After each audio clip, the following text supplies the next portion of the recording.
Welcome back. In focus ہیں doctor Hafeez Pasha, former finance minister, ماہر معاشیات ہیں.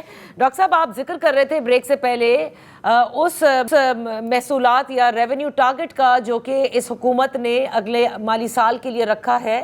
میں آپ سے یہ جاننا چاہتی ہوں کہ براڈننگ آف دا ٹیکس بیس, کیا یہ آپ کو ایٹ اے گلانس ابھی تک نظر آیا ہے؟ کیونکہ اس کو کیسے ہم اچیو کریں گے, یا پھر ہماری جو ڈپینڈنسی ہے وہ لیوی کے اوپر ہی ہوگی؟ جی, آپ کا یہ بہت مناسب سوال ہے. میرا تو خیال یہ تھا کہ افراط زر کو کنٹرول کرنے کے لیے گورنمنٹ کو پیٹرولیم لیوی کچھ کم کرنا چاہیے تھا, وہ نہیں ہوا. رائٹ. اس کی وجہ یہ ہے کہ جب پیٹرولیم لیوی ہم لگائے تھے سیلز ٹیکس سے ہٹا کر پیٹرولیم پروڈکٹس پر, تو ٹیکس ریٹ 18% تھا. آج وہ ڈبل ہے, 35% کے لگ بھگ.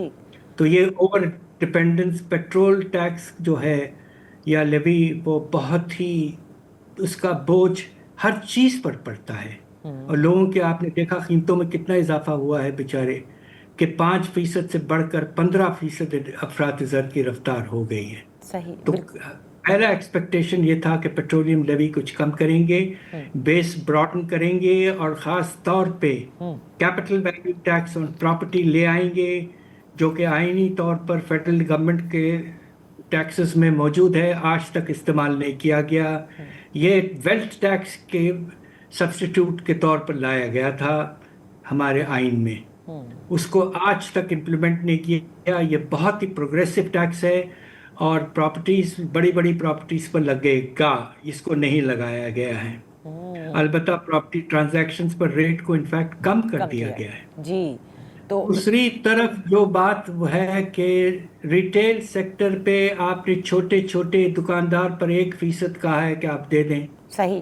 مگر بڑے ریٹیلرز ہیں, بڑے بڑے سپر مارکیٹس میں اور بڑے بڑے نام کے ساتھ والے جی آپ کے اسٹورز وغیرہ, ان پر ایک آپشن یہ ہے کہ چونکہ ایویژن بہت زیادہ ہے, کہ جو ہم نے ود ہولڈنگ ٹیکس الیکٹریسٹی پہ لگایا ہے اس کا ریٹ تھوڑا سا اور بڑھا دینا چاہیے تھا, وہ نہیں ہوا. اوکے.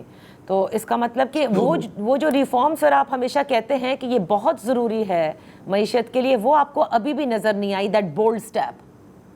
نہیں, انفارچونیٹلی اس کا مجھے بہت افسوس ہے. اب یہ دیکھنا ہے کہ صوبائی حکومتیں جب اپنے بجٹ پیش کریں گے, کیا وہ بھی پراپرٹی کی طرف جائیں گے, اور زرعی آمدنی جو بڑے بڑے زمینداروں کا ہے اس پہ جائیں گے, یہ بھی دیکھنا ہے. اس لیے کہ یہ ٹیکس بیس کی براڈننگ پاکستان کے لیے نہ صرف ریونیوز بڑھانے کے لیے ضرورت ہے, بٹ نظام میں ایک جسٹس اور ایکوٹی کا پہلو لانا بہت ضروری ہے. سر, ابھی مزمل اسلم صاحب جو مشیر خزانہ ہیں خیبر پختونخوا, ان کا یہ کہنا تھا کہ خیبر پختونخوا میں تو فارم لینڈ کا کوئی اتنا یہاں پہ فارمنگ نہیں ہے. پنجاب نے NEC کی میٹنگ میں کہا تھا کہ ان کی جو 72% لینڈز ہیں وہ چھوٹے فارمرز کی ہیں جو کہ ٹیکسیبل انکم میں نہیں آتی.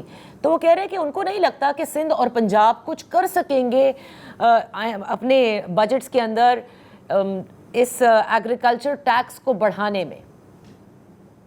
With all due respects to the finance advisor of KPK, اگر وہ تھوڑا سا ایگریکلچرل سینسس دیکھ لیتے پچھلا والا, ان کو شاید اس بات کا اندازہ ہوتا کہ 1% بڑے بڑے جو ہمارے فارمرز ہیں یا زمیندار ہیں, 1%, 24% زمین ان کے پاس ہے.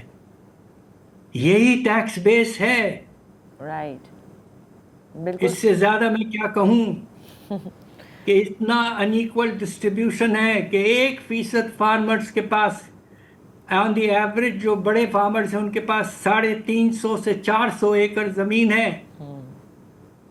اور 1% owns 24% of the form land.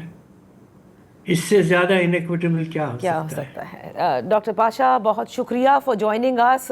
جو انیشل آپ کا تھا, لیکن آپ نے درست فرمایا کہ جب تک آپ سارے فگرز نہیں دیکھ لیتے تاکہ ایک تفصیل سے دیکھا جا سکے کہ حکومت کی پالیسی ڈائریکشن کیا ہوتی ہے, آنے والے دنوں میں اس پر ضرور بات کریں گے. But that's all for today. کل تک کے لیے اجازت دیجیے. اللہ حافظ.